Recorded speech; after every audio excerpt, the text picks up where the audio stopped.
السلام علیکم دوستان عزیز، امیدوارم شما خوب هستین. بر شما سلامتی خواهان هستم. امروز دوشنبه 27 می درباره قرب اسعاری ملی و خارجی یک خوشخبر داریم.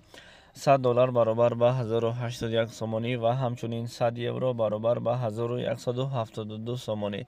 دوستان عزیز، از شما التماس در زیر ویدیو لایک کنید و به کانال ما تکمچه پادپیسات را زیر کنید. خداوند از همه شما راضی باشد. رحمت برای دستگیری. میگذارم به خوشخبری عالی جناب. 1000 روبل روسی با کورس امروزه ما با 120 سومن و 70 درم برابر است. البته پیشرویش دسته و انشاءالله که من بعد پیشروی می شود. ناامید نمی شویم.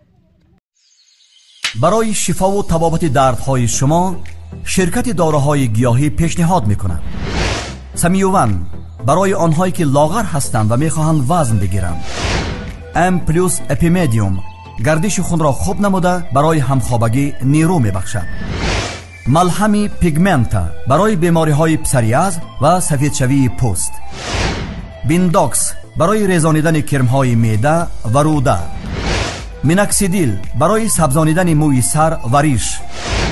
کرم فریک برای دراز نمودن مهلت همخوابگی. روغن خیلبی برای ریزانیدن سنگ های گرده و طبابت آن. فاتزارب برای کم کردن وزن زیادتی.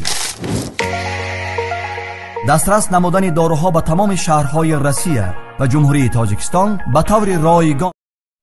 و کسانی که در جمهوری قزاقستان هستید، 1000 تنگه پول قزاقستان با کورس تاجیکستان برابر به 23 سومانی و 83 درم را تشکیل میکند.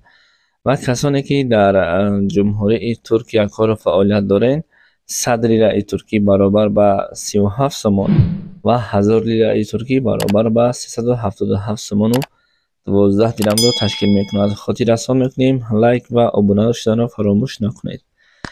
و به کسانی که پول ازبکستان لازم است وجنی باشه، 50,000 سوم ازبکستان با پول تاجیکستان 44 سومانی را تشکیل میکند. و کسانی که در جمهوری خیتای هستید و کار و فعالیت دارید، اگرچه بر شما لازم هم نیست اما ما نوار کردیم، 100 یوان برابر به 151 سومانی هست. خدا نگهبان شما. انتظار خبرهای دیگر باشید.